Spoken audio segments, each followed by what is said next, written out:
إن الحمد لله نحمده ونستعينه ونستغفره ونعوذ بالله من شرور أنفسنا ومن سيئات أعمالنا من يهده الله فلا مضل له ومن يضلل فلا هادي له وأشهد أن لا إله إلا الله وحده لا شريك له وأشهد أن محمدا عبده ورسوله يا أيها الذين آمنوا اتقوا الله حق تقاته ولا تموتن إلا وأنتم مسلمون يا أيها الناس اتقوا ربكم الذي خلقكم من نفس واحدة وخلق منها زوجها وبث منهما رجالا كثيرا ونساء واتقوا الله الذي تساءلون به والأرحام إن الله كان عليكم رقيبا يا أيها الذين آمنوا اتقوا الله وقولوا قولا سديدا يصلح لكم أعمالكم ويغفر لكم ذنوبكم ومن يطع الله ورسوله فقد فاز فوزا عظيما أما بعد وإن خير الكلام كلام الله وخير الهدي هدي محمد صلى الله عليه وسلم وإن شر الأمور محدثاتها وكل محدثة بدعة وكل بدعة ضلالة وكل ضلالة في النار أما بعد. Donc on commence aujourd'hui le cours numéro 4 dans l'explication du tafsir de Surat Fatir. Et on va commencer aujourd'hui par la suite de ce qu'on a expliqué hier. On était arrivé au verset 15, on a lu le verset 15 et on l'a expliqué. Et donc, Inch'Allah, on a lu le tafsir de Cheikh Al-Sa'di, Abdurrahman Al-Sa'di, au sujet de ces versets-là, le verset 15 et le verset précédent. Et maintenant, Inch'Allah, on va lire la suite du tafsir, Inch'Allah, sauf qu'on va le lire avec le tafsir de l'imam Ibn Kathir, Inch'Allah, pour compléter un peu plus la signification, puis rajouter quelques points, Inch'Allah. Donc, le verset 15, c'est Ya ayyuhan nasu antumul fuqara'u ila Allah wallahu huwal ghaniyyul hamid in yasha' yudhhibkum wa ya'ti bi khalqin jadid wa ma dhalika 'ala Allah bi'aziz. Donc ça c'est les versets, puis après Allah subhanahu wa ta'ala il dit à la suite وَلَا تَزِرُ وَازِرَةٌ وِزْرَ أُخْرَى وَإِن تَدْعُ مُثْقَلَةٌ إِلَى حِمْلِهَا لَا يُحْمَلْ مِنْهُ شَيْءٌ وَلَوْ كَانَ ذَا قُرْبَى إِنَّمَا تُنذِرُ الَّذِينَ يَخْشَوْنَ رَبَّهُمْ بِالْغَيْبِ وَأَقَامُوا الصَّلَاةَ وَمَنْ تَزَكَّى فَإِنَّمَا يَتَزَكَّى لِنَفْسِهِ وَإِلَى اللَّهِ الْمَصِيرُ. C'est-à-dire, ô hommes, vous êtes les pauvres ayant besoin d'Allah, et c'est Allah lui qui est riche et qui se dispense de tout, qui se suffit à lui-même. Il est le digne de louange, et il est le digne de louange. S'il voulait, il vous ferait disparaître et ferait surgir une nouvelle création, et cela n'est point difficile pour Allah. Or, personne ne portera le fardeau d'autrui, et si une âme surchargée de péché appelle à l'aide, rien de sa charge ne sera supporté par une autre âme, même si c'est un proche parent. Je n'avertis en fait que ceux qui craignent leur Seigneur malgré qu'ils ne le voient pas et qui accomplissent la salat. Et quiconque se purifie ne se purifie que pour lui-même, et vers Allah est la destination. Le Cheikh, l'imam Ibn Kathir, dans le tafsir, il dit يخبر تعالى بغناه عما سواه وبافتقار المخلوقات إليه كلها وتذللها بين يديه فقال تعالى يا أيها الناس أنتم الفقراء أي هم محتاجون إليه في جميع الحركات والسكنات وهو تعالى الغني عنهم بالذات ولهذا قال عز وجل وهو الغني الحميد أي هو المنفرد بالغنى وحده لا شريك له وهو الحميد في جميع ما يفعله ويقوله ويقدره ويشرعه وقوله تعالى إن يشأ يذهبكم ويأتي بخلق جديد أي لو شاء لأذهبكم أيها الناس وأتى بقوم غيركم وما هذا عليه بصعب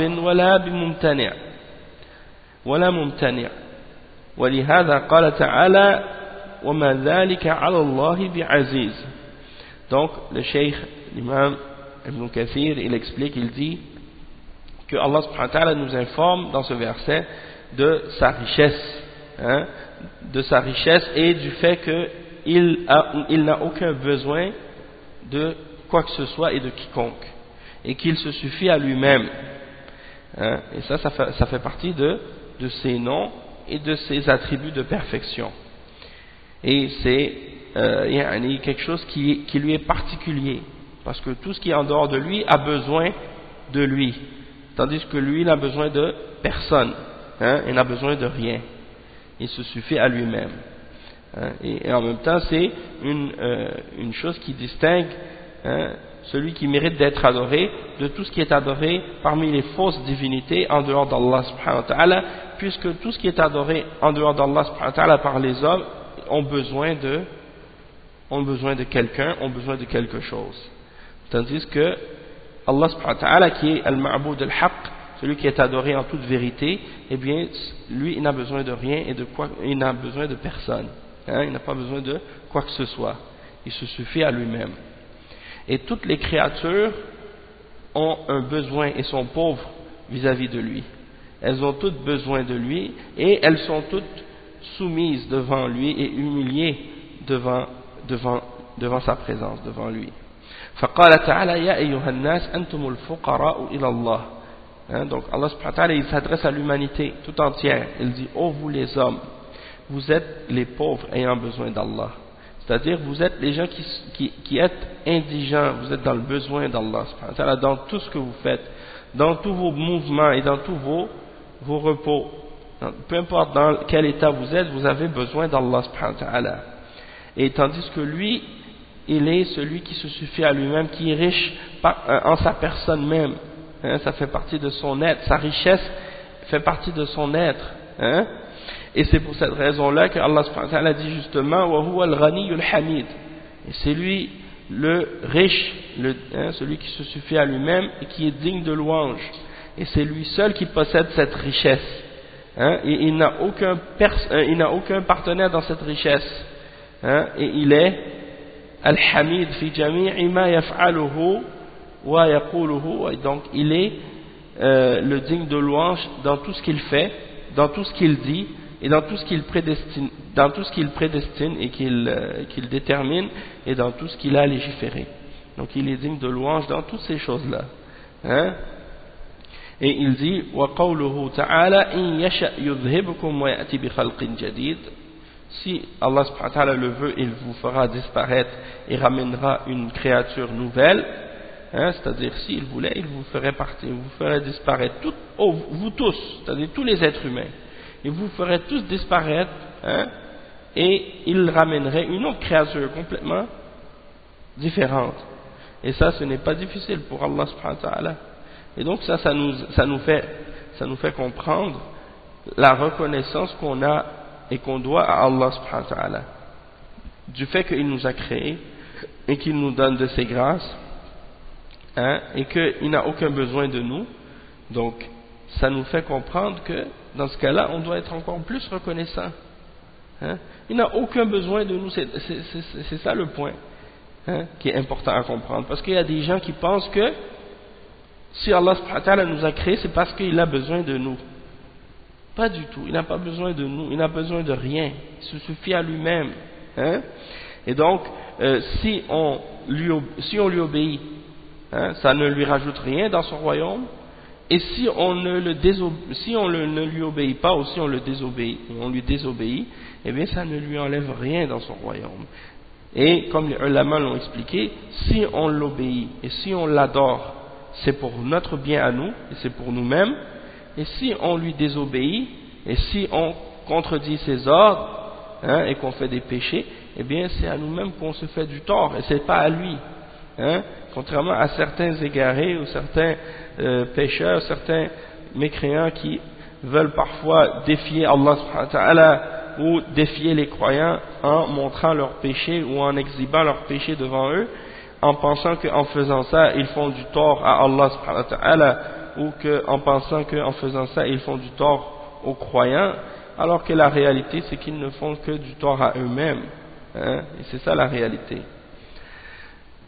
Ensuite, le cheikh, il cite,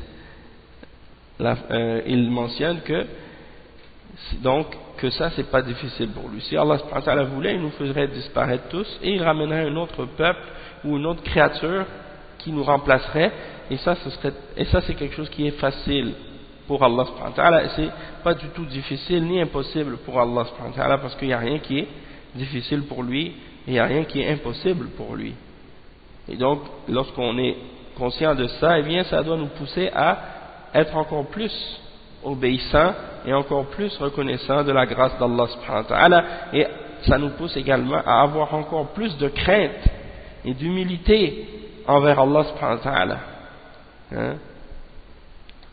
Et je me souviens souvent, j'ai eu des discussions parfois avec des kuffars parmi les chrétiens, les témoins de Jéhovah et d'autres, même avant l'islam, et je me souviens que certains d'entre eux disaient, quand je leur mentionnais que Allah subhanahu wa ta'ala était tout puissant, ça c'est quelque chose que Allah subhanahu wa ta'ala a mis dans la fitra de chacun d'entre nous, c'est-à-dire tout le monde en lui-même, au fond de lui-même, il est conscient que Allah existe et qu'il est tout puissant. Ça c'est des choses qui font partie, ça fait partie de la fitra, hein, ça fait partie de la fitra. Donc quand je mentionnais, je me rappelle, et j'avais pas encore étudié l'islam, le Coran, mais même dans la Bible on en mentionne des choses de ce genre-là. Donc Allah est tout puissant et qu'il n'a besoin de rien. Et quand je leur disais que Allah subhanahu wa ta'ala, s'il veut, il peut détruire toute la terre, toute la création, tout l'univers, il n'a besoin de rien. Et eux, ils détestaient entendre ça. Hein? Ils détestaient entendre ce genre de paroles, de vérité. Hein? Ils disaient non, Dieu ne va pas détruire ce qu'il a créé, hein? Et des choses de ce genre. Donc c'est pas parce qu'il va pour dire qu'il détruit ce qu'il a créé, c'est pour montrer qu'il est tout puissant et qu'il n'a besoin de rien et besoin de personne, et que c'est nous qui avons besoin de lui. Et donc on doit reconnaître ça et se soumettre à lui et être humble envers lui et s'humilier, hein, et faire preuve de soumission et reconnaître qu'il est tout puissant et avoir de l'amour et de la crainte pour lui. Hein. Donc ensuite, la suite de qu'est-ce que Allah subhanahu wa ta'ala mentionne dans le verset, on revient maintenant au tafsir de l'imam Sa'di, lorsqu'il dit, après il dit وَيَدُلُّ عَلَى الْمَعْنَى الْأَخِيرِ مَا ذَكَرَهُ بَعْدَهُ في قوله ولا تزر وازرة وزر أخرى. Donc hier on a mentionné par rapport au tafsir dans surat du verset, on a expliqué le verset 15, on a expliqué également le verset 16 qui dit in yasha yudhibkum wa ya'ti bi khalqin jadid. Dans le tafsir de Sa'di, on a donné les deux possibilités de signification. Celle qui est mentionnée par Ibn Kathir, on l'a mentionné, hein, qu'il peut vous faire disparaître et vous détruire tout et ramener une nouvelle création. Donc ça c'est une sorte de menace en même temps, puis pour montrer sa toute puissance et sa volonté. Et également la deuxième possibilité, c'est-à-dire que Allah subhanahu wa ta'ala va effectivement faire détruire toute cette création et par la suite il va tous nous ressusciter, hein, au jour de la résurrection par sa volonté, et que c'est pour montrer donc que sa volonté, lorsque Allah subhanahu wa ta'ala veut quelque chose, eh bien ça c'est exécuté, hein, et tout ce qu'il veut est mis en application selon sa volonté, et qu'il est capable de nous recréer en une nouvelle création après la mort, et que ça c'est selon un terme fixé, et donc ce terme là il ne peut pas être devancé ni reculé. et cela n'est pas difficile pour Allah, eh bien, Cheikh Al-Sa'di, il dit que la deuxième signification, eh bien, elle est supportée justement par qu'est-ce qui suit dans l'explication du verset, du fait que ce serait au sujet de la résurrection, puisque il dit à la suite de ce verset-là, Allah subhanahu wa ta'ala dit, et aucune âme ne portera le poids d'une autre. ولا تزر وازرة وزر أخرى في يوم القيامة كل أحد يجازى بعمله ولا يحمل أحد ذنب أحد وإن تدع مثقلة أي نفس مثقلة بالخطايا والذنوب تستغيث بمن يحمل عنها بعض أوزارها لا يحمل منه شيء ولو كان ذا قربى فإنه لا يحمل عن قريب وليس حال الآخرة بمنزلة حال الدنيا يساعد الحميم حميمه والصديق صديقه بل يوم القيامة يتمنى العبد أن يكون له حق على أحد ولو على والديه وأقاربه.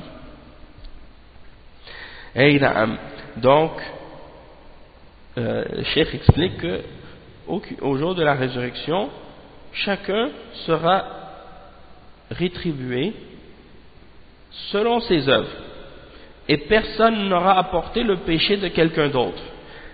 Et donc ça c'est une réponse à ceux parfois qui essaient de justifier leur péché à eux par rapport à ce que d'autres ont fait, ou qui veulent parfois s'abstenir de suivre la vérité ou de faire ce qui est obligatoire pour eux de faire en cherchant d'utiliser comme prétexte ou comme excuse ce que font les autres comme péché.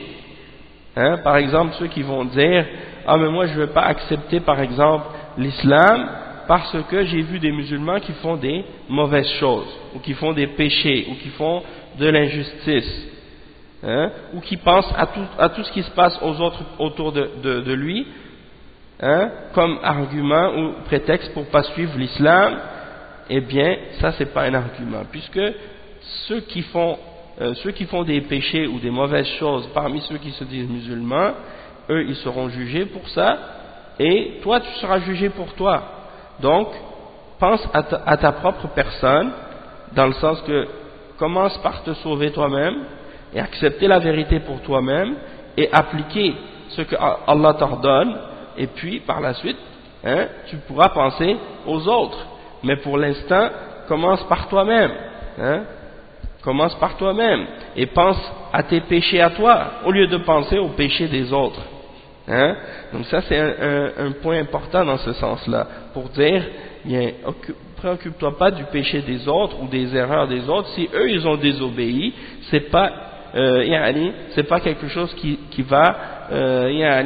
doit t'empêcher de suivre toi la vérité. Ou la même chose pour ceux parfois qui apprennent des choses au sujet de la salafiyya et ils disent par exemple, moi je suis en accord avec le Coran et la sunna et la compréhension des salaf salih, sauf que j'ai rencontré certaines personnes qui se disaient salafis et je suis pas en accord avec eux parce qu'ils ont un mauvais comportement avec les autres. Eh bien on leur répond à ces gens-là que si ces gens-là ont eu eux un mauvais comportement, déjà en partant il faut savoir qu'est-ce que signifie le comportement selon le Coran et la Sunna et dans quel contexte la personne a mal agi, pour voir parfois il y a des contextes qui peuvent être un peu compliqués, donc des fois c'est mal interprété ou c'est interprété comme étant un mauvais comportement alors que c'est pas le cas. Donc il y a des exemples comme ça, mais sinon aussi même si c'était le cas que certaines personnes qui se disaient salafis n'avaient pas eu un bon comportement ou n'agissaient pas correctement ou ont commis des péchés, eh bien ça c'est pas un prétexte pour que toi tu refuses de suivre la vérité qui est la voie des salafus salih, puisque chaque personne au jour de la résurrection aura apporté ses péchés à elle et elle ne sera pas questionnée ou demandée par rapport aux péchés des autres. Et c'est pour ça que le verset justement, il dit وَلَا تَزِرُ وَزِرَةٌ وِزْرَ أُخْرَى. Aucune âme n'aura apporté le péché d'une autre âme. Chacun sera rétribué et jugé selon ses actions à elle. Donc que la personne se préoccupe de sa personne à elle en premier, et qu'elle accepte la vérité pour elle-même en premier, et qu'elle soit elle-même une bonne exemple, et qu'elle donne elle aussi la bonne exemple aux autres en premier. Et puis par la suite, si elle a réussi à faire ça et qu'elle a appris comme il faut la vérité et les principes de l'islam, et bien par la suite elle pourra penser au sort des autres, essayer de les aider, essayer de leur enseigner, de leur ordonner le bien, de leur interdire le mal, mais juste d'utiliser les autres comme prétexte pour faire des péchés, pour que nous on puisse faire des péchés, ou d'essayer de mentionner par exemple les erreurs des autres comme prétexte pour ne pas suivre la vérité soi-même. Ça c'est quelque chose qui est inacceptable. Et Allah subhanahu wa ta'ala, il dit même à la suite donc justement de ce verset là, وَإِن تَدْعُ مُثْقَلَةٌ, c'est-à-dire nafsun muthqala, s'il y a une âme qui est surchargée de péché et de désobéissance, et qu'elle appelle à l'aide pour que des gens viennent l'aider à porter la charge de ses péchés au jour de la résurrection, parce qu'elle en a trop, eh bien, aucune personne ne viendra l'aider. Aucune personne ne viendra l'aider à porter cette charge, parce que les gens vont porter, au jour de la résurrection, les gens vont porter leurs péchés sur leur dos, et ils vont devoir le supporter. Donc c'est quelque chose qui sera très lourd. C'est pas quelque chose qui sera facile. Et la personne qui aura tellement de péchés, qui aura trop de péchés, elle va chercher de l'aide. Elle va demander aux gens, aidez-moi à porter cette charge parce que c'est trop lourd. J'ai trop de péchés, j'ai trop de désobéissance à Allah subhanahu wa ta'ala, et maintenant ça c'est sur mon dos, je dois le porter au jour de la résurrection. Eh bien, aucune âme ne pourra venir les aider. Et Allah subhanahu wa ta'ala, il dit, la yuhmal minhu shay'un walau kana dha qurba. Même si c'était des proches parents, c'est-à-dire même tes proches, tes frères, tes amis, tes parents, dans cette vie tes parents, ils te supportaient, ils t'aidaient, depuis ton tendre enfance, quand tu étais tout petit, quand tu étais bébé, jusqu'à ce que tu grandisses, ils se sont occupés de toi et ils t'ont toujours supporté et aidé lorsque tu avais des problèmes et tout. Et sinon c'est tes frères, tes parents, tes proches, tes oncles, tes tantes ou autres, ils t'ont aidé, tes proches de ta famille, donc ils sont venus en aide, ils se sont proposés pour t'aider lorsque tu avais des difficultés. Tes amis, les gens que tu côtoies, tes collègues ou autres, ils pouvaient t'aider dans cette dunya si tu avais quelque chose à porter, ou si tu devais transporter quelque chose, ou si tu devais faire quelque chose. Au jour de la résurrection, personne ne t'aide à porter quoi que ce soit. Tous tes péchés, tes œuvres, tu dois les porter toute seule, toi-même. Donc la situation et l'état de qu'est-ce qui se passe dans l'au-delà, c'est pas comparable à la situation de qu'est-ce qui se passe dans cette dunya, ou dans la dunya l'ami aide son ami, et le proche aide le proche. Dans cette vie d'ici-bas, non. Dans cette vie d'ici-bas, oui, mais dans l'au-delà, non. Dans l'au-delà, au jour de la résurrection, chaque personne ne pense qu'à lui-même. Et personne n'a de droit sur personne. Même si c'était les proches parents, ou les parents, ou les proches, ou les voisins ou autres, ou les amis. Personne n'aide personne, personne ne peut faire quoi que ce soit pour quelqu'un d'autre. Chacun pense à sa propre personne au jour de la résurrection. Ensuite, Allah subhanahu wa ta'ala, il explique, il dit innama tunziru alladhina yakhshawna rabbahum bil ghaybi wa aqamus salah. Ay haula alladhina yaqbaluna an-nadhara وينتفعون بها أهل الخشية لله بالغيب أي الذين يخشونه في حال السر والعلانية والمشهد والمغيب وأهل إقامة الصلاة بحدودها وشروطها وأركانها وواجباتها وخشوعها لأن الخشية لله تستدعي من العبد العمل بما يخشى من تضييعه العقاب والهرب مما يخشى من ارتكابه العذاب والصلاة تدعو إلى الخير وتنهى عن الفحشاء والمنكر. Donc le cheikh explique que tu peux uniquement, ou tu vas uniquement avertir, tu n'avertis en fait que ceux qui craignent leur Seigneur bil ghaib, bil ghaib, c'est-à-dire qui craignent leur Seigneur sans le voir, sans l'avoir vu, et qui accomplissent la salat. Le cheikh explique ce verset-là, Cheikh Sa'di, il dit ceux que tu avertis, c'est-à-dire que tu vas avertir de l'enfer et que tu vas avertir du châtiment qui a été préparé pour les gens qui désobéissent à Allah et les gens qui désobéissent au messager, ceux que tu vas avertir de ça, c'est uniquement ceux qui acceptent l'avertissement et qui en profitent, qui en profitent, c'est-à-dire ils prennent une leçon de ça et ils mettent ça en application, c'est-à-dire les gens qui ont la crainte d'Allah.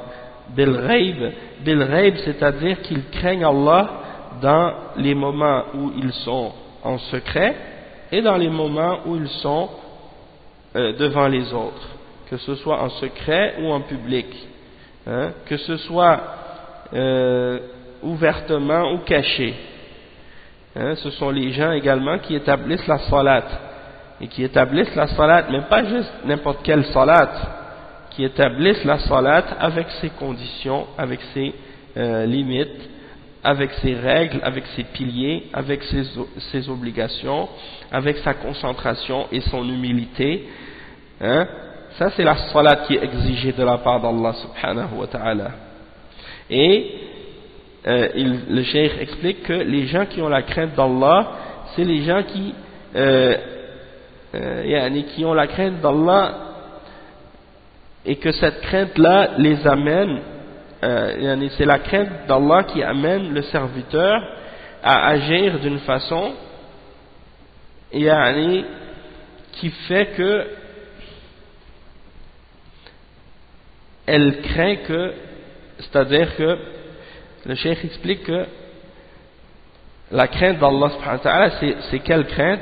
C'est la crainte du serviteur qui va l'amener à faire les actions que s'il les néglige ou qu'il les délaisse, il va avoir un châtiment, et qui le pousse à s'enfuir des actions dont on craint que si on les fait, eh bien on aura un châtiment en les faisant.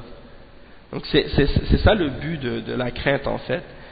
La crainte d'Allah subhanahu wa ta'ala, c'est pour amener le serviteur à faire ce qui est ordonné, parce que s'il ne le fait pas, il craint de se faire châtier par le fait qu'il a abandonné cette chose-là. Et également, c'est de s'écarter et de fuir de ce qui est un péché, de ce qui est interdit, à cause de la crainte du châtiment qui découle de ça. C'est ça la crainte. La crainte d'Allah subhanahu wa ta'ala, c'est pas juste une parole avec la bouche, c'est quelque chose qui doit pousser le serviteur à agir. C'est quelque chose qui doit pousser le serviteur, l'homme ou la femme, à faire ce que Allah ordonne et à s'écarter de ce qu'il interdit. Donc si quelqu'un dit par exemple, moi je crains Allah, je crains personne sauf Allah, mais qu'il ne fait pas qu'est-ce que Allah ordonne. Par exemple, quelqu'un dit, moi je crains Allah seul, je crains personne d'autre que lui. J'ai la crainte d'Allah, mais il ne fait pas la salat par exemple. Ça veut dire qu'il ne craint pas Allah. S'il dit qu'il craint Allah, mais qu'il désobéit à Allah subhanahu wa ta'ala, il regarde ce qui est haram, où il fait ce qui est haram, où il boit ce qui est haram, où il mange ce qui est haram, ou ainsi de suite, eh bien, il ne craint pas Allah comme il faut. Hein? Soit il ne craint pas Allah du tout, ou soit il ne craint pas correctement, complètement comme il doit. D'accord? Donc, tout ça, c'est parce qu'il y a soit une faiblesse dans la foi, une faiblesse dans la crainte d'Allah subhanahu wa ta'ala.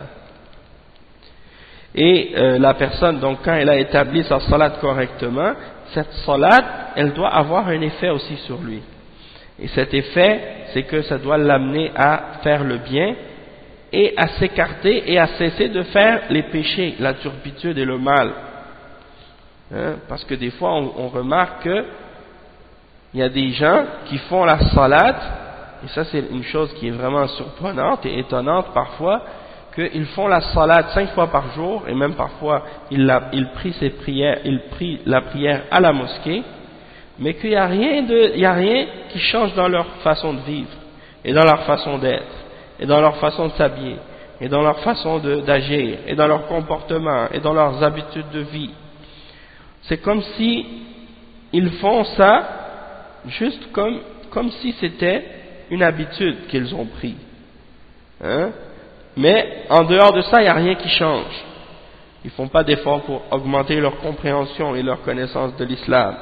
Ils ne font pas d'efforts pour changer leur façon de s'habiller, pour cesser de ressembler ou d'imiter aux kuffars et aux mushrikines. Ils ne font pas d'efforts, par exemple, pour abandonner certains péchés. Par exemple, juste comme exemple, raser la barbe, laisser les pantalons qui traînent en bas de la cheville, par exemple, porter des vêtements serrés lorsqu'ils vont prier, par exemple, porter des casquettes en allant à la mosquée, par exemple, porter des vêtements avec des dessins et des images et des écritures de la mode, ou bien par exemple faire des coupes de cheveux qui sont des imitations des kuffars, ou bien par exemple fumer la cigarette. Parfois tu vois des gens qui vont fumer la cigarette juste en face de la mosquée. C'est-à-dire ils sortent de la prière, aussitôt qu'ils sont arrivés dehors, ils allument la cigarette. Et quand ils voient quelqu'un, ils la mettent derrière le dos, ils disent assalamu alaikum wa alaikum salam. Hein? Mais ça c'est la honte. Hein? Des exemples comme ça, de la part de personnes qui prient à la mosquée. Des fois tu les vois par exemple dans certains pays, c'est des gens qui prient à la mosquée, puis quand ils sortent de la mosquée, qu'est-ce qu'ils font? Ils vont que s'asseoir dans les cafés. S'asseoir dans les cafés. Je dis pas, parce que je sais que dans certains pays, il y a les cafés, il y a de l'alcool dedans. Tandis que dans d'autres dans d'autres pays, il y a les cafés, c'est seulement du café, des jus, et il n'y a pas de boissons alcoolisées dedans. Mais même dans ces endroits-là où il n'y a pas de boissons alcoolisées, eh bien, qu'est-ce que les gens font dans ces endroits-là? Eh bien, ils s'assoient, ils font al-qil wal-qal, de perdre leur temps à raconter n'importe quoi, à parler de n'importe quoi, juste de la dunya ou des choses de ce genre. Et puis après, qu'est-ce qu'ils font? Ils s'assoient au bord de la rue, sur les terrasses, ils regardent les femmes, ils regardent les gens qui passent, et ils restent là toute la journée comme des gens qui ne savent pas quoi faire de la vie, comme s'ils avaient été créés juste pour rester assis sur les terrasses pour regarder les gens qui passent et pour discuter et perdre leur temps de cette façon-là.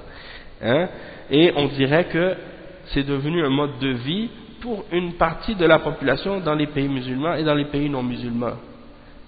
Pour les gens même ceux qui vont à la mosquée 5 fois par jour parfois. Au lieu de profiter de leur temps à faire des choses qui sont vraiment importantes pour leur akhira et pour leur dunya aussi, et faire des choses qui sont bénéfiques pour eux. Donc, il y a quelqu'un qui a compris l'islam, qui a compris la valeur de l'adoration d'Allah, qui a compris l'importance de chaque seconde dans sa vie, qui comprend la valeur et la signification de cette salade que tu fais. Mais c'est pas possible que après des années que tu fais la prière et que cette prière-là, elle t'aide pas ou elle te pousse pas à changer ces mauvaises habitudes-là et à cesser d'agir de cette façon-là. Hein, juste ici, par exemple, à Montréal, dans un des quartiers où il y a beaucoup de musulmans, eh bien, parmi les commerces qu'on retrouve, hein, sur la même rue, hein, dans un petit bout de rue, il y en a de même pas peut-être 2 ou 3 kilomètres, hein, dans un quartier dont la rue principale elle est peut-être de 3 kilomètres seulement, on retrouve comme environ 7 cafés. Subhanallah. 7 cafés, ça veut dire quoi? Ça veut dire les gens, ils n'ont pas d'autre chose à investir leur argent qu'à faire du café, et que les gens, ils n'ont rien d'autre à faire qu'aller s'asseoir dans ces endroits-là pour perdre leur temps, hein, et parler de n'importe quoi. Donc, il y a un problème. Donc ça, c'est des exemples. Hein, des exemples que cette prière-là que tu fais, il faut qu'elle te pousse à changer. Et la crainte d'Allah, c'est pas juste une parole qu'on dit avec la bouche.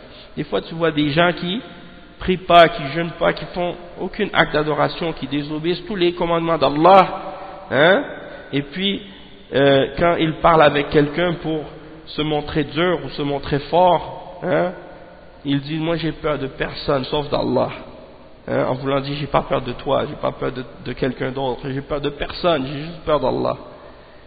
Mais ça, les gens qui parlent de cette façon-là, en général, c'est des ignorants. C'est-à-dire des gens qui ne connaissent pas Allah subhanahu wa ta'ala. Parce que s'ils craignaient vraiment Allah, eh bien, ils feraient qu'est-ce que Allah ordonne. Donc quand quelqu'un te dit ça, il dit moi je crains personne sauf je crains seulement Allah, tu lui dis non, c'est pas vrai. Parce que si tu craignais vraiment Allah, tu ferais les 5 prières par jour. Hein? Et tu obéirais à ce que Allah t'ordonne de faire, et tu t'écarterais de ce que Allah a interdit. Donc si tu agis de cette façon-là, tu ne crains pas Allah. Hein? Et pas juste devant les gens, mais également en privé et en secret. Donc, c'est ça la crainte d'Allah. Hein?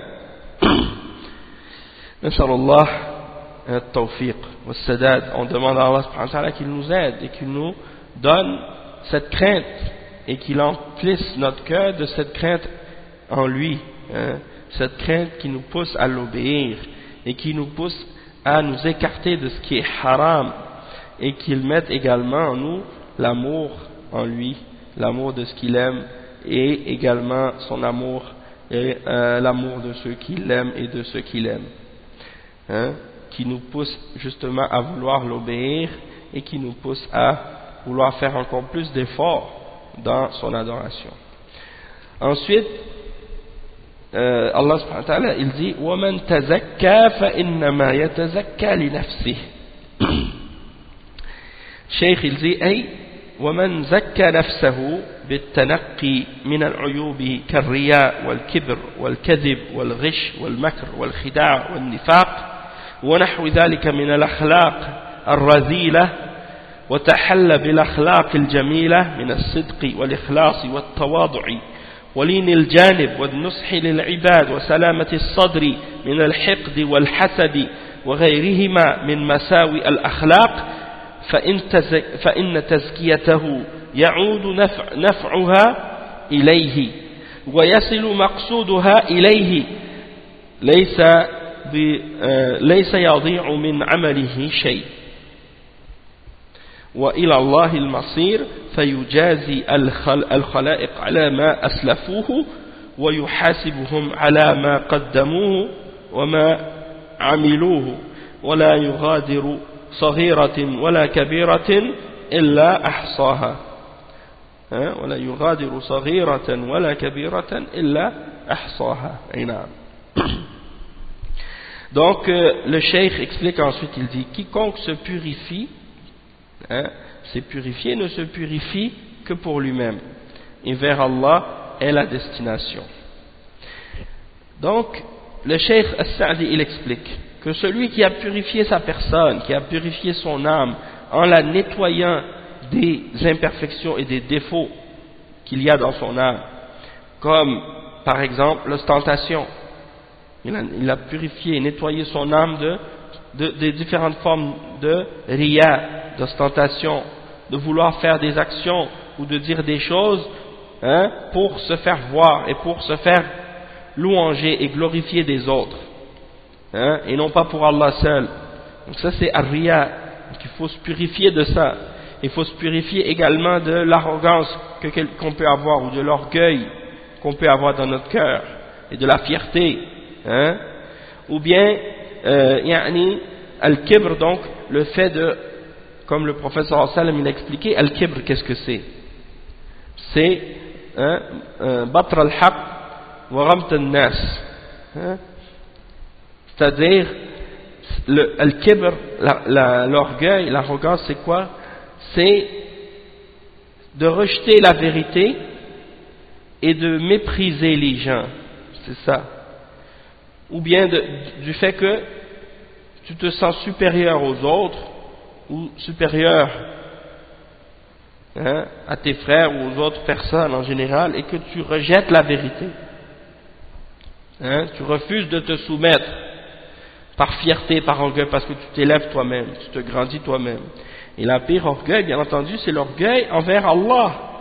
Lorsque quelqu'un est orgueilleux devant Allah au point de refuser de se soumettre à lui, et de refuser de l'obéir, comme Iblis, la'anahullah, lorsqu'il a refusé de se prosterner devant Adam sous l'ordre d'Allah.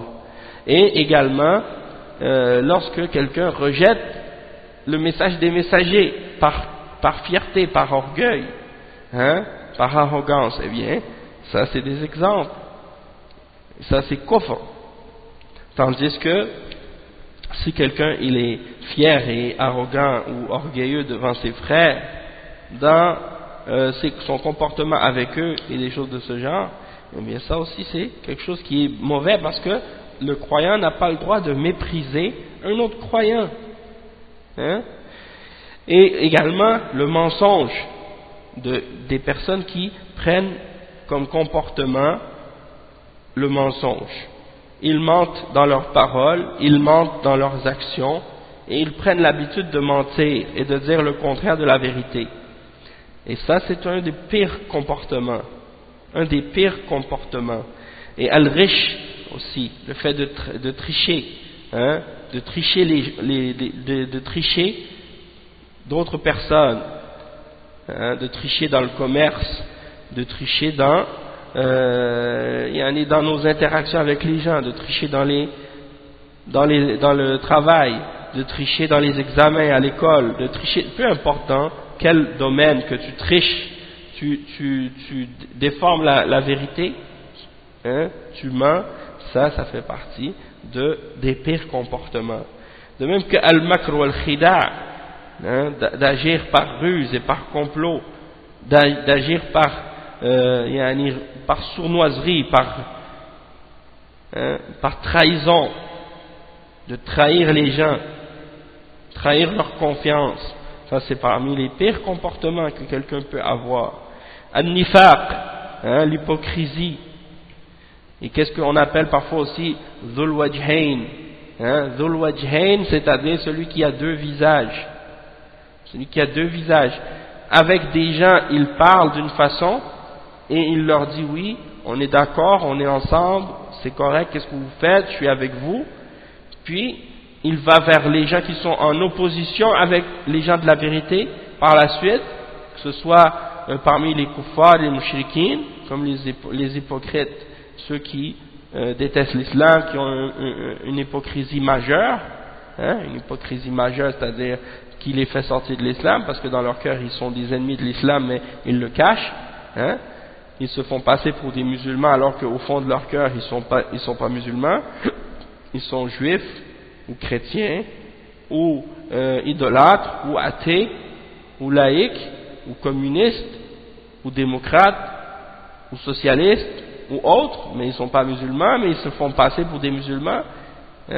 Ces gens-là, c'est des munafiqoun, leur nifaq, c'est un nifaq majeur. Tandis qu'il y a d'autres, c'est pas des kuffars nécessairement, mais ils ont un comportement d'hypocrite. Et ça, c'est le nifaq mineur. Comme par exemple, ils sont avec les musulmans qui suivent la sunna, ils leur parlent comme s'ils sont avec eux. Et ils disent oui, nous on aime la sunna, on aime Ahl Sunna wal Jama'a, on suit la voie des salafs et on est sur la compréhension des salafs as-salih. Et puis quand il va avec les gens de bid'a, parmi les hizbiyin, parmi les ikhwan, parmi les tabliriyin, et parmi les gens qui suivent d'autres groupes et d'autres tendances d'égarement, il va vers eux puis il dit non, en réalité je suis avec vous, ces gens-là, les salafis, c'est pas des gens qui sont vrais, c'est pas ci, c'est pas ça. Donc ça c'est une forme de nifaq aussi, c'est une forme de nifaq. Ou bien même des gens qui agissent d'une façon avec des gens puis qui disent le contraire de ce qu'ils disent, mais quand ils sont avec d'autres ils disent le contraire. Ça c'est comme le prophète sallallahu alayhi wa sallam a parlé, Dhul Wajhain, la personne qui a deux visages. Et il y en a même qui ont 3 visages, et 4 visages, et 5 visages. Allah al-Musta'an. Ça fait partie des pires comportements.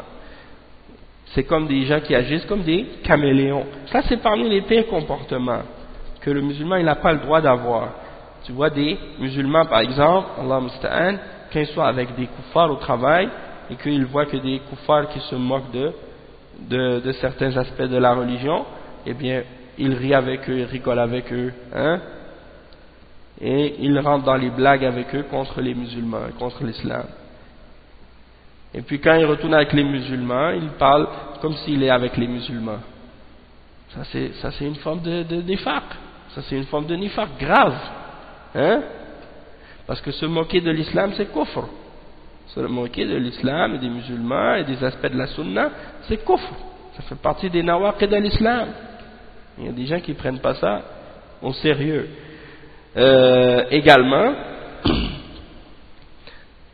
il y en a donc que tous les mauvais comportements que quelqu'un peut avoir dans son cœur, il faut s'en purifier et s'en nettoyer. Comme par exemple, la jalousie, la rancune et des choses de ce genre. Donc le musulman, il doit se purifier lui-même de ces maladies-là qu'il a dans son cœur et se parer des plus beaux comportements, comme le fait d'être véridique, d'être sincère, d'avoir une pureté d'intention, une pureté dans ses actions. Quand il agit que pour Allah. Il fait preuve d'humilité et de modestie. Il est modeste, il n'est pas orgueilleux, arrogant et fier avec ses frères. Linul janib, c'est-à-dire il ne va pas être dur avec ses frères, il va être doux avec ses frères. Et il va être sincère avec les serviteurs d'Allah, dans le sens qu'il va leur donner le bon conseil et il va agir avec eux pour leur bien. Pour leur bien. Et il a également le cœur en paix par rapport à ses frères, c'est-à-dire qu'il ne va pas avoir de rancune contre quelqu'un parce que la personne a fait une erreur ou a mal agi envers elle. Eh bien il ne va pas garder ça dans son cœur pour dire par exemple lui il m'a fait ça, je ne l'oublierai jamais, je ne le pardonnerai jamais, parce qu'il y a des gens comme ça. Les gens, si jamais quelqu'un lui a fait un tort ou a agi d'une façon avec elle, il a agi incorrectement ou lui a fait un tort quelconque, il va jamais le pardonner. Et même des fois, comme ça peut arriver même entre un homme avec sa femme. Une femme par exemple, son mari lui a fait une injustice, il dit mais je ne vais jamais le pardonner, je ne vais jamais l'oublier. Peut-être même des années après, elle va lui rapporter encore la chose qui est arrivée alors qu'elle avait pardonné déjà au début. Alors, ça c'est des exemples, des exemples comme ça, des gens qui pardonnent pas. Et ça c'est pas correct. Donc si on s'est excusé et on a accepté les excuses, eh bien il faut être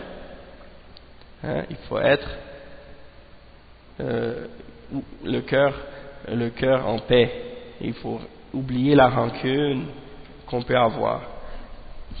Et également tous les mauvais comportements que quelqu'un peut avoir, il faut se purifier de ça et de se débarrasser de tous les mauvais comportements qu'on pourrait avoir et c'est ça de se purifier, hein. Et celui qui se purifie de cette façon-là, eh bien, le bienfait de ça, ça revient à lui-même. Hein? C'est la personne qui se purifie qui va profiter de cette purification-là. Hein? Et ça revient à lui-même. C'est pour son bien à elle. Comme je disais tout à l'heure, comme Allah subhanahu wa ta'ala il mentionne, il dit, si, vous les hommes, vous êtes les pauvres ayant besoin d'Allah, et Allah est le riche qui se suffit à lui-même, qui est digne de louange, s'il veut, il va vous faire tous disparaître et ramener une créature différente, ou une nouvelle créature, une nouvelle création, et cela est facile pour Allah. Et après, plus tard dans le verset, il dit, et celui qui se purifie ne se purifie que pour lui-même. Ça veut dire, si vous faites du bien, c'est pour vous-même. Et si vous faites du tort, vous ne faites du tort qu'à vous-même, pas à Allah. Hein? Et donc, Allah subhanahu wa ta'ala, il nous a ordonné toutes ces choses-là pour notre bien à nous. Wa ila Allahil masir. Allah subhanahu wa ta'ala ne fera rien perdre de nos bonnes œuvres, et c'est vers lui qu'on va retourner. Et lorsqu'on va retourner vers lui, et lorsque les créatures vont être ramenées vers lui, eh bien il va les rétribuer selon ce qu'ils ont fait précédemment, et ils seront jugés selon ce qu'ils ont ramené comme action, comme croyance, et même si c'est la plus petite des choses, ou que ce soit grand ou petit, Allah subhanahu wa ta'ala l'a calculé, il l'a énuméré, et il l'a enregistré, et au jour de la résurrection, les gens vont dire ça. قالوا يا ويلتنا ما لهذا الكتاب لا يغادر صغيرة ولا كبيرة إلا أحصاها ووجدوا ما عملوا حاضرا وما يظلم ربك أحدا. Allah subhanahu wa ta'ala, les gens au jour de la résurrection, ils vont dire malheur à moi, mais qu'est-ce qu'il a ce livre? Il ramène tout, il a tout enregistré.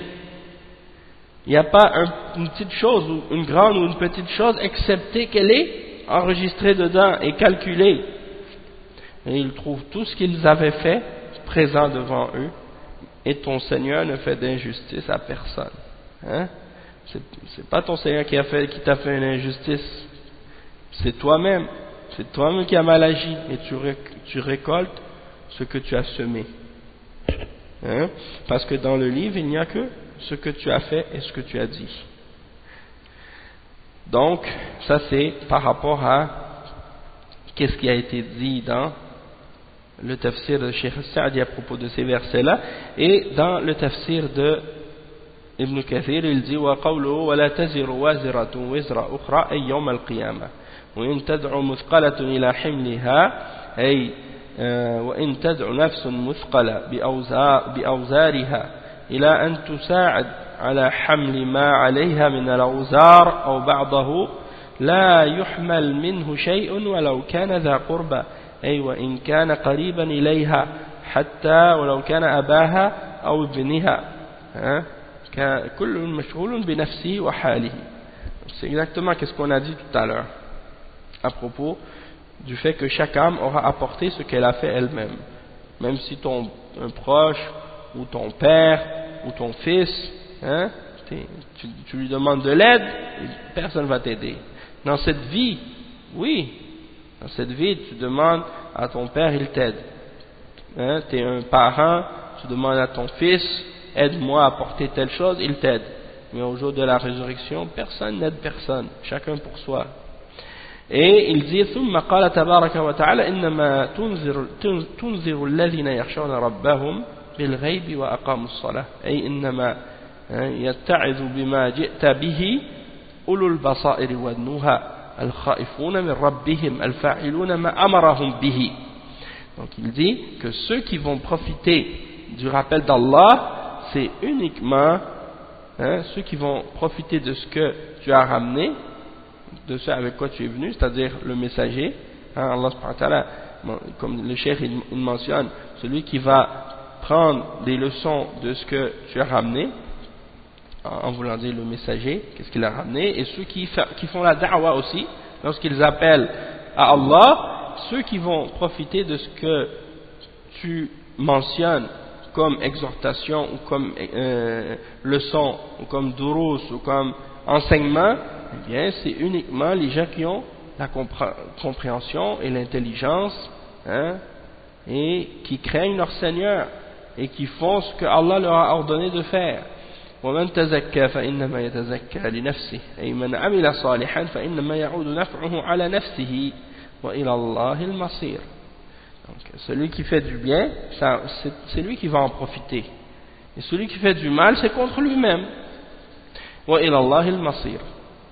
Donc, comme on a dit, hein, ça c'est la même explication mais en plus résumé.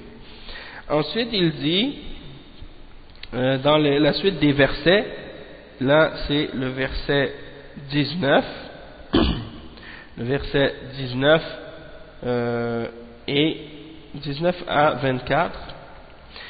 Allah subhanahu wa ta'ala il dit وَمَا يَسْتَوِي الْأَعْمَى وَالْبَصِيرُ وَلَا الظُّلُمَاتُ وَلَا النُّورُ وَلَا الظِّلُّ وَلَا الْحَرُورُ وَمَا يَسْتَوِي الْأَحْيَاءُ وَلَا الْأَمْوَاتُ إِنَّ اللَّهَ يُسْمِعُ مَن يَشَاءُ وَمَا أَنْتَ بِمُسْمِعٍ مَّن فِي الْقُبُورِ إِنْ أَنْتَ إِلَّا نَذِيرٌ إِنَّا أَرْسَلْنَاكَ بِالْحَقِّ بَشِيرًا وَنَذِيرًا وَإِن مِّنْ أُمَّةٍ إِلَّا خَلَا فِيهَا نَذِيرٌ.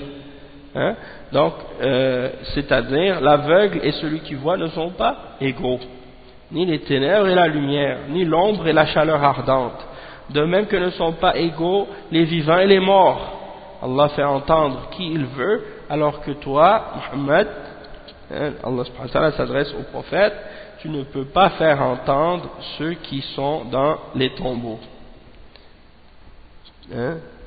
Tu n'es qu'un avertisseur. Nous t'avons envoyé avec la vérité en tant qu'annonciateur et avertisseur, et il n'est pas une nation qui n'ait déjà eu un avertisseur. Donc le cheikh explique, Cheikh As-Sa'di, il dit يخبر تعالى أنه لا يتساوى الأضداد في حكمة الله فيما أودعه في فطر عباده وما يستوي الأعمى فاقد البصر والبصير ولا الظلمات ولا النور ولا الظل ولا الحرور وما يستوي الأحياء ولا الأموات كما أنه من المتقرر عندكم الذي لا يقبل الشك أن هذه المذكورات لا تتساوى فكذلك فلتعلموا أن عدم التساوي أو عدم تساوي المضادات المعنوية أولى وأولى فلا يستوي المؤمن والكافر ولا المهتدي والضال ولا العالم والجاهل ولا أصحاب الجنة وأصحاب النار ولا أحياء القلوب وأمواتها فبين هذه الأشياء من التفاوت والفرق ما لا يعلمه إلا الله تعالى فإذا علمت المراتب أو فإذا علمت المراتب وميزت الأشياء وبان الذي ينبغي أن يتنافس في تحصيله من ضده فليختر الحازم لنفسه ما هو أولى به وأحقها بالإيثار. Donc le cheikh il explique la signification de ces versets-là. Il dit que Allah subhanahu wa ta'ala il nous informe que les choses qui sont opposées ne sont pas égales dans la sagesse d'Allah subhanahu wa ta'ala. Et c'est pour ça, et ça c'est quelque chose que Allah subhanahu wa ta'ala a placé dans la nature profonde même de chaque serviteur. Il reconnaît et il sait en lui-même que celui qui est aveugle, la personne qui ne peut pas voir, qui n'a pas la vue, elle n'est pas égale et n'est pas égale à la personne qui voit. L'aveugle n'est pas égal à la personne qui voit, dans le sens que il y a une différence entre les deux. Aujourd'hui, on vit à une époque où les gens nient même les évidences même. Ils nient même les évidences même. Tu vas dire à quelqu'un, une personne aveugle n'est pas égale à celui qui est voyant. Ils vont dire, ben oui, ils sont égales. Parce qu'ils ont été conditionnés à l'idée d'égalité entre toutes choses. Et donc, ils vont même mettre une égalité entre des choses qui n'existent pas. On parle de l'égalité dans la signification, hein, dans le sens, et dans les capacités, et dans les moyens, et dans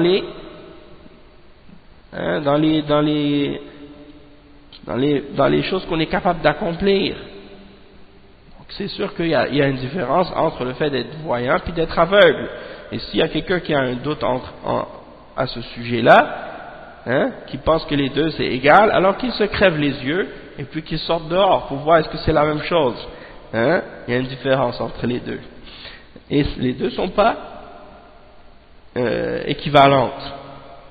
Donc, la personne voyante et la personne aveugle ne sont pas pareilles, hein, ne sont pas égales. De même que les ténèbres et la lumière. Il y a une différence entre les deux. La lumière, c'est... Hein, même des fois quand tu es dans les ténèbres, quand tu es dans la noirceur, hein, c'est comme si tu es aveugle, tu vois rien du tout, surtout s'il n'y a aucune lumière. Et de même que la lumière, donc il y a une différence entre les ténèbres et la lumière. Quand tu es dans la lumière, tu vois, c'est clair. Mais l'aveugle, il est tout le temps dans le noir. Et la personne qui voit, eh bien quand il y a de la lumière, elle voit, quand il n'y en a pas, elle ne voit pas. Wala dhillu wala al-harur. De même que il y a une différence entre l'ombre et la chaleur ardente. Hein, il y a une différence entre les deux. Est-ce que quand tu es à l'ombre, c'est la même chose que quand tu es au soleil, en plein soleil, hein, à midi, dans la rue? Non, il y a une différence entre les deux. De même que les vivants ne sont pas égaux et pareils et comparables aux morts. Il y a une différence entre les deux. Donc, de la même manière que ces choses-là, vous n'avez pas de doute à leur sujet et que vous reconnaissez les distinctions et les différences qui existent entre ces opposés-là qu'on a mentionnés et qu'il n'y a aucune comparaison ou égalité entre les deux, alors sachez, le cheikh il dit, alors sachez de la même manière qu'il n'y a pas non plus d'égalité entre les opposés abstraites, c'est-à-dire les choses abstraites qui s'opposent les unes les autres, eh bien les différences et les inégalités et les différences entre les choses abstraites sont encore plus grandes que les différences qui existent entre des choses concrètes qu'on connaît dans la vie d'ici-bas et dans les choses concrètes, hein, de la dunya.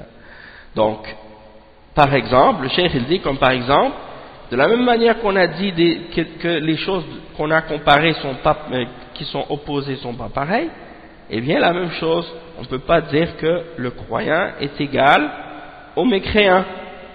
C'est-à-dire, le fait d'être croyant, c'est pas pareil que le fait d'être kafir. Il y a une différence entre les deux.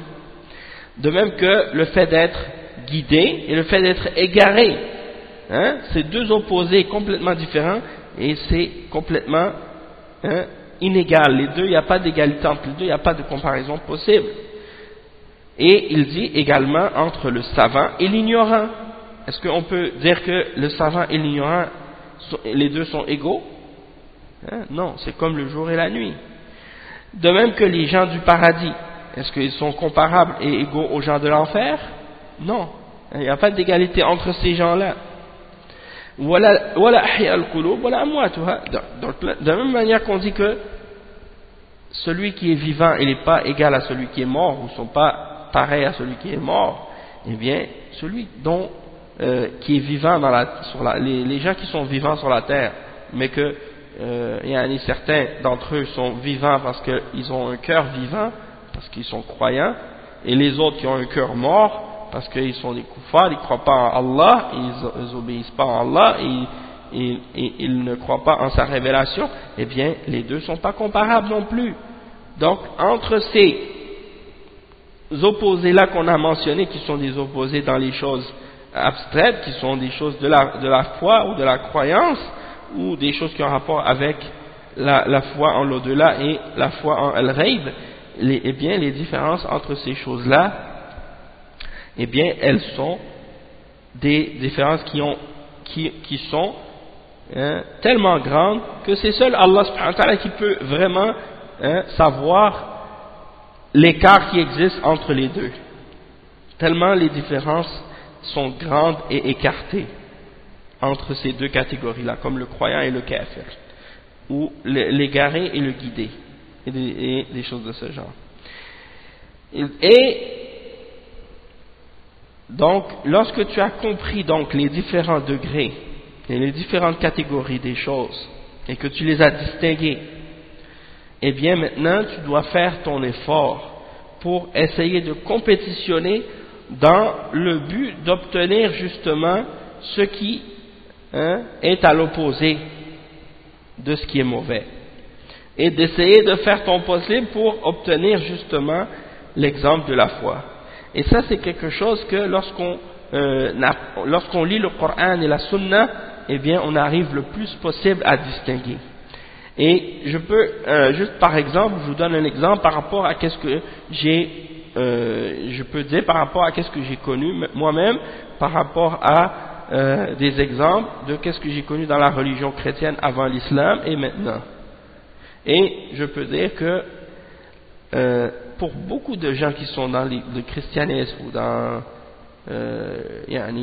d'autres religions, la distinction entre le vrai et le faux, entre la foi et la mécréance, entre l'égarement et la guidance, entre le bien et le mal, dans ces religions-là, les gens sont dans la confusion totale à ce sujet-là, et ils sont confus, et les choses ne sont pas claires pour eux. Et il n'y a pas une religion qui est plus claire dans ce domaine-là que l'islam. Et n'importe qui, justement, qui lit le Coran, qui lit les hadiths du prophète sallallahu alayhi wa sallam, qui regarde l'exemple des sahaba, il va voir tout de suite et clairement à quel point les choses sont claires. Et que le halal il est halal, il est clair, et que le haram il est haram et il est clair. Et non seulement Allah subhanahu wa ta'ala et le prophète sallallahu alayhi wa sallam, ils nous interdisent qu'est-ce qui est mauvais et ils nous ordonnent qu'est-ce qui est bien, mais ils nous ordonnent également qu'est-ce qui est recommandé, ils nous demandent de faire qu'est-ce qui est recommandé pour nous rapprocher de l'obligation, et il nous interdit même qu'est-ce qui peut nous amener au péché, alors qu'il n'est pas nécessairement haram. Mais du moment que cette chose-là peut nous amener au haram, il devient haram lui aussi. Donc c'est pour dire que les limites sont tracées et elles sont claires. Et tu vas voir que parmi les musulmans, plus une personne a la connaissance de ce qui est dans le Coran et dans les hadiths du prophète sallallahu alayhi wa sallam, et qu'elle applique ça, plus elle va comprendre et voir la distinction entre la vérité et le faux, le halal et le haram, la sunna et la bid'a, le péché et l'obéissance. Elle va le voir de façon claire. Plus elle avance dans sa science et dans sa crainte d'Allah subhanahu wa ta'ala. Tandis que si la personne elle est musulmane mais qu'elle reste dans l'ignorance, qu'elle s'écarte du Coran, qu'elle s'écarte de la sunna, qu'elle ne fait pas de recherche pour apprendre sa religion, mais plus cette distinction entre le bien et le mal, entre le halal et le haram, entre le tawhid et le shirk, entre la bid'a et la sunna, cette distinction devient floue. Pourquoi? Parce qu'elle n'a pas la connaissance, parce qu'elle ne cherche pas la connaissance, parce qu'elle ne s'avance pas dans le ilm de l'islam. Et donc quelqu'un doit faire des efforts pour ça, pour être capable de savoir la différence entre la foi et la mécréance. Beaucoup de gens aujourd'hui, parmi les musulmans, ils ne savent pas la différence de façon claire entre le shirk et le tawhid, entre le kufr et l'iman. Et qu'est-ce que sont les choses qui font sortir de la foi? Qu'est-ce que sont les conditions de la foi? Qu'est-ce que sont les conditions de la ilaha illallah? Qu'est-ce que sont les choses qui annulent l'islam de quelqu'un? Et les principes, comme ça, les bases de la religion. Beaucoup de gens sont loin de ces réalités-là parce qu'ils ne les ont pas apprises. De même que la différence entre qu'est-ce qui est sunna et qu'est-ce qui est bid'a. Et entre la salafiyya et les voies d'égarement. Ils ne connaissent pas bien la différence parce qu'ils n'étudient pas comme il faut ces choses-là. Et ils ne retournent pas à la compréhension des salafs. Donc, ça c'est un point important. Et n'importe quel croyant qui veut réellement être capable de distinguer entre les choses, il doit faire tous ses efforts pour être capable justement d'obtenir les connaissances nécessaires pour être capable de faire ces distinctions-là. Et qu'il choisisse pour lui-même qu'est-ce qui est le plus bénéfique et le meilleur Hein? Et plus il aura la connaissance de ça, plus il fera le meilleur choix. Ensuite, Allah subhanahu wa ta'ala dit Inna Allah yusmi'u man yasha sama'a fahmin wa qabul لأنه تعالى هو الهادي الموفق وما أنت بمسمع من في القبور أي أموات القلوب أو كما أن دعاك لا يفيد سكان القبور شيئا كذلك لا يفيد المعرض المعاند شيئا ولكن وظيفتك النظارة وإبلاغ ما أرسلت به قبل منك أو لا. Donc le cheikh il explique, il dit que Allah subhanahu wa ta'ala il mentionne Inna Allah yusmi'u man yasha, c'est-à-dire que Allah subhanahu wa ta'ala c'est lui qui fait entendre qui il veut. Tout à l'heure on a mentionné dans le verset que tu vas seulement avertir ou tu ne fais qu'avertir ceux qui craignent leur Seigneur sans l'avoir vu et établissent la salat. Parce que c'est en réalité, même si tu avertis les autres qui ne craignent pas leur Seigneur, alors qu'ils ne le voient pas et qui même si tu avertis ceux qui n'établissent pas la salat, ils ne vont pas en profiter. Parce que ça ne va pas les pousser à faire les œuvres et à faire des efforts, à moins que ces personnes-là sont sincères et sont touchés par le rappel et qu'ils écoutent et qu'ils suivent.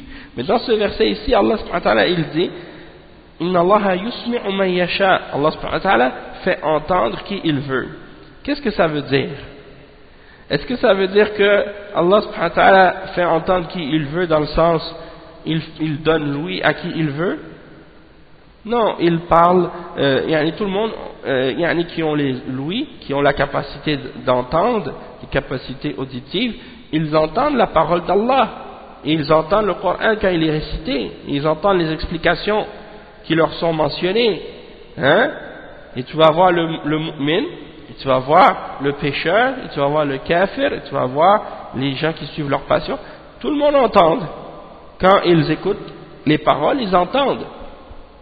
Sauf que lorsque Allah subhanahu wa ta'ala dit Inna Allah yusmi'u man yasha, Allah subhanahu wa ta'ala fait entendre qui il veut, le cheikh explique, il dit c'est-à-dire d'une écoute de compréhension et d'acceptation.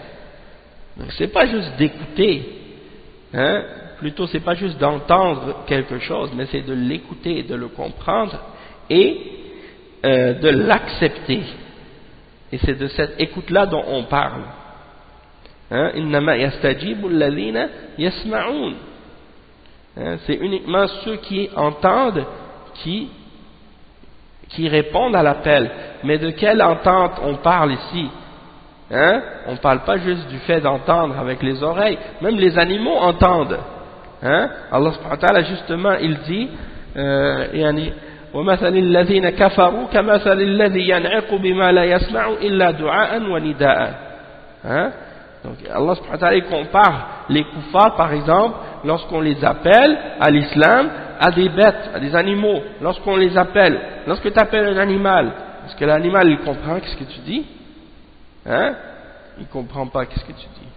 Eh bien, ils entendent, mais ils ne comprennent pas. Donc quand Allah subhanahu wa ta'ala parle ici de faire entendre, il parle en réalité de faire comprendre et de faire en sorte que la personne accepte. Et quand on dit que les kuffars, dans ce sens-là, ils sont comme des animaux, eh bien, c'est dans le sens qu'ils ont des capacités et les moyens nécessaires pour comprendre, parce qu'ils ont l'intellect, ils ont le cœur, ils ont l'ouïe, ils ont la vue, ils ont le cerveau pour réfléchir, un cœur pour réfléchir et tout, mais ils ne l'utilisent pas, ils ne l'emploient pas. Donc, c'est comme si ça leur servait à rien.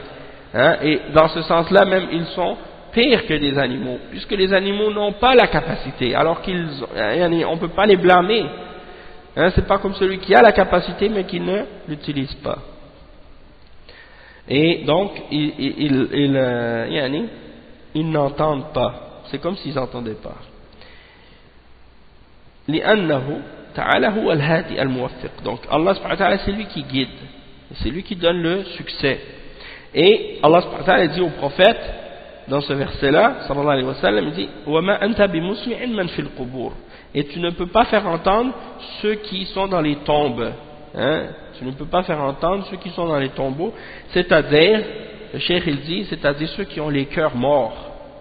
Ou bien une autre signification aussi, une autre interprétation, ça pourrait être aussi que, de la même manière que si tu parles ou si tu cries ou tu t'adresses aux morts, ils ne peuvent rien entendre, et bien de la même manière, tu ne peux pas non plus faire entendre ou profiter la personne qui se détourne de la vérité et qui est obstinée à rejeter la vérité. Hein? Mais qu'est-ce qu'il dit ensuite? Il dit, c'est comme si Allah subhanahu wa ta'ala dit dans ce verset-là que ta tâche et ton devoir, c'est uniquement d'avertir et de transmettre le message qui t'a été envoyé. Que ce soit accepté de ta part ou non, tu transmets le message. Et c'est ça qu'on doit faire. Et c'est pour ça qu'il faut, hein, quand on fait la da'wa aux gens, on suit l'exemple on doit suivre l'exemple des messagers. Et on doit appeler les gens à suivre l'islam que le prophète sallallahu alayhi wa sallam nous a apporté et nous a enseigné. Et non pas essayer de déformer l'islam pour faire plaisir aux passions des hommes, pour les attirer à nous, ou attirer à l'islam. Comme le font par exemple les gens de bid'a et les hizbiyin, qui inventent un islam pour faire plaisir aux gens, un islam qui est en accord avec les passions, pour que les gens soient attirés à cet islam-là, mais cet islam c'est pas l'islam, hein, c'est en réalité une déformation de la réalité. Donc, c'est pour ça que Allah subhanahu wa ta'ala dit par la suite, وَلِهَذَا قَالْ إِنْ أَنْتَ إِلَّا نَذِيرٌ, hein, tu n'es qu'un avertisseur. إِنَّا أَرْسَلْنَاكَ بِالْحَقِّ بَشِيرًا وَنَذِيرًا, أي مجرد إرسالنا إياك بالحق لأن الله تعالى بعثك على حين فترة من الرسل وطموس من السبل واندراس من العلم وضرورة عظيمة إلى بعثك وضرورة عظيمة إلى بعثك فبعثك رحمة للعالمين وكذلك ما بعثناك به من الدين القويم والصراط المستقيم حق لا باطل وكذلك ما أرسلناك به من هذا القرآن العظيم وما اشتمل عليه من الذكر الحكيم حق وصدق بشيرا لمن أطاعك بثواب الله العاجل والآجل ونذيرا لمن عصاك بعقاب الله العاجل والآجل ولست ببدع من الرسل فما من أمة من الأمم الماضية والقرون الخالية إلا خلا فيها نذير يقيم عليهم حجة الله ليهلك من هلك عن بينة ويحيى من حي عن بينة. Donc le cheikh il dit tu n'es qu'un avertisseur, hein, et nous t'avons envoyé avec la vérité, hein, c'est-à-dire nous t'avons envoyé uniquement avec la vérité, et parce que Allah subhanahu wa ta'ala t'a envoyé à un moment où il n'y avait plus eu de messagers depuis longtemps et que les voies avaient été perdues et que la science avait été égarée, et donc c'était une grande nécessité que tu sois envoyé à ce moment-là. Et Allah t'a fait donc envoyer comme messager, comme une miséricorde pour les hommes. Hein? Donc le prophète sallallahu alayhi wa sallam, il est venu à ce moment-là, c'était comme une miséricorde pour l'humanité. Et ça c'est toujours le cas jusqu'à la fin des temps. La venue du prophète Muhammad sallallahu alayhi wa sallam, c'est une miséricorde pour l'humanité et pour le monde. Et de la même manière, donc ainsi il t'a envoyé, hein, il dit ainsi nous t'avons envoyé avec la religion de la droiture et le droit chemin. C'est une vérité et il n'y a pas de fausseté là-dedans. De même que nous t'avons envoyé avec ce Coran, ce grand Coran qui comprend, qui comprend le rappel sage de vérité et de véracité et de sincérité. Et nous t'avons envoyé comme avertisseur et comme annonciateur pour celui qui, donc annonciateur d'une bonne nouvelle pour celui qui t'obéit, qu'il aura la récompense d'Allah dans cette vie d'ici-bas et dans l'au-delà, et de même que comme un avertisseur pour celui qui désobéit, qu'il aura le châtiment d'Allah dans cette dunya et dans l'au-delà. Et tu n'es pas quelque chose de nouveau parmi les messagers. Tu n'es pas quelque chose de nouveau parmi les messagers. Et il n'y a pas une nation parmi les nations passées et les générations qui ont précédé, excepté qu'il y avait un avertisseur qui a été envoyé pour eux.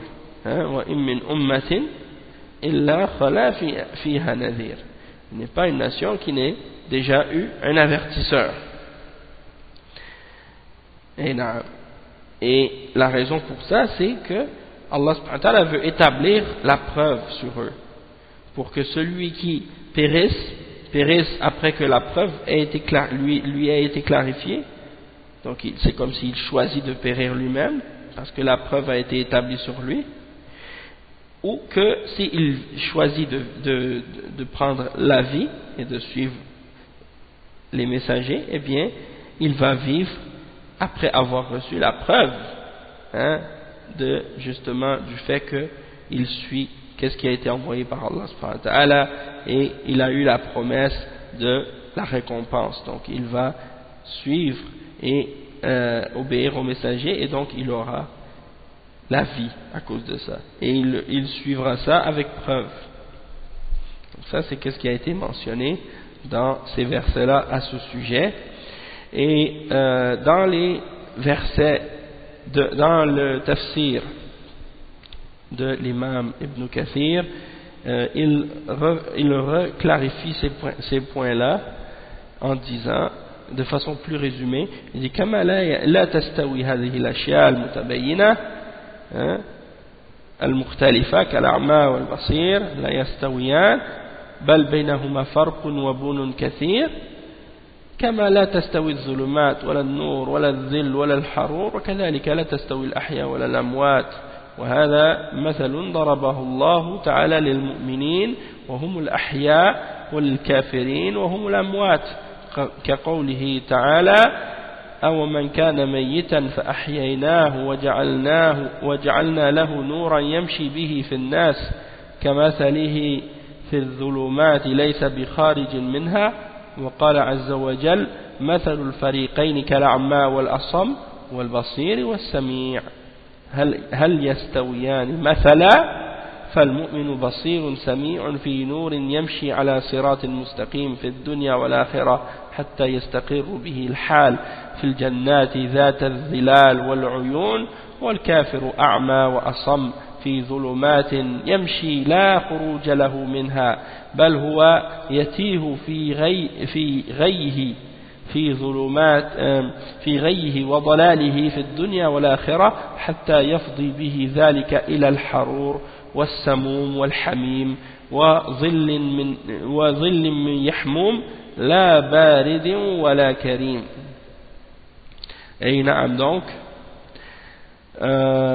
le cheikh explique donc les versets où Allah subhanahu wa ta'ala nie les comparaisons et les égalités entre les choses qui s'opposent.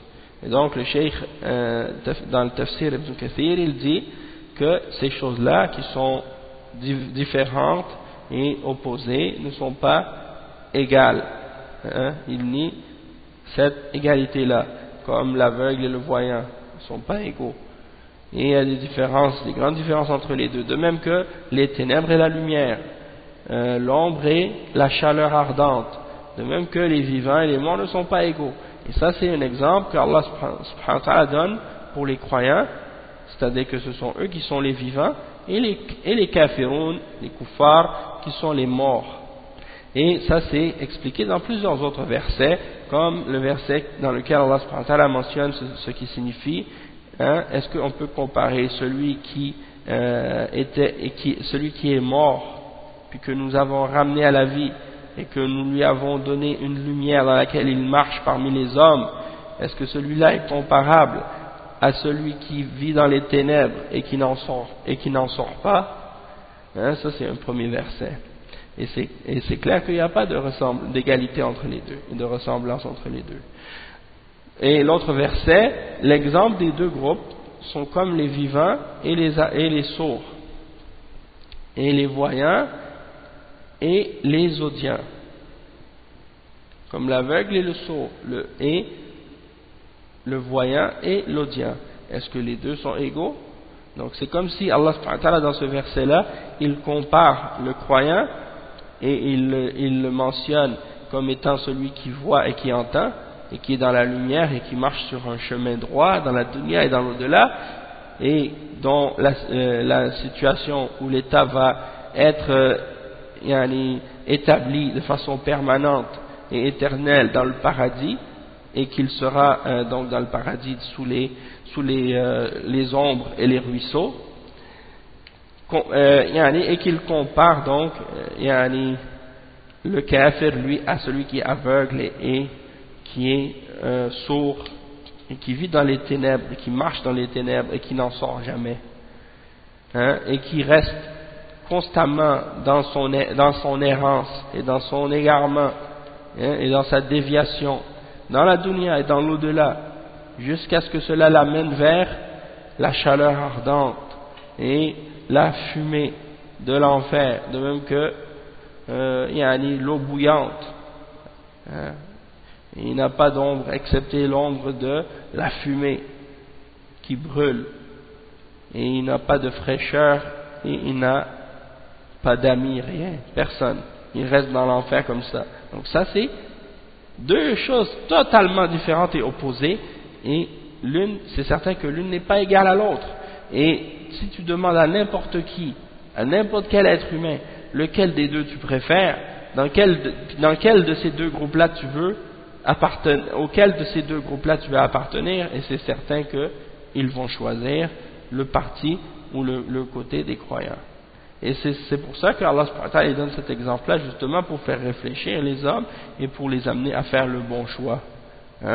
Et il dit ensuite, وَقَوْلُهُ تَعَالَى إِنَّ اللَّهَ يُسْمِعُ مَنْ يَشَاءُ أَيْ يَهْدِيهِمْ إِلَى سَمَاعِ الْحُجَّةِ وَقَبُولِهَا وَالِانْقِيَادِ لَهَا وَمَا أَنْتَ بِمُسْمِعٍ مَنْ فِي الْقُبُورِ أي كما لا ينتفع الأموات بعد موتهم وسيروراتهم إلى قبورهم كما وهم كفار بالهداية والدعوة إليها كذلك هؤلاء المشركون الذين كتب عليهم الشقاوة لا حيلة لك فيهم ولا تستطيع هدايتهم إن أنت إلا نذير أي إنما عليك البلاغ والإنذار والله يضل من يشاء ويهدي من يشاء إنا أرسلناك بالحق بشيرا ونذيرا أي بشيرا للمؤمنين ونذيرا للكافرين وإن من أمة إلا خلا فيها نذير. Donc ici il n'y a pas vraiment rien de plus qui a été rajouté dans l'explication. C'est la même explication qui a été mentionnée de ce qu'on a mentionné tout à l'heure. Et donc on va s'arrêter ici, Inch'Allah, pour aujourd'hui, pour le tafsir. Et demain, on va reprendre à partir du verset. Donc on va reprendre à partir du verset 25.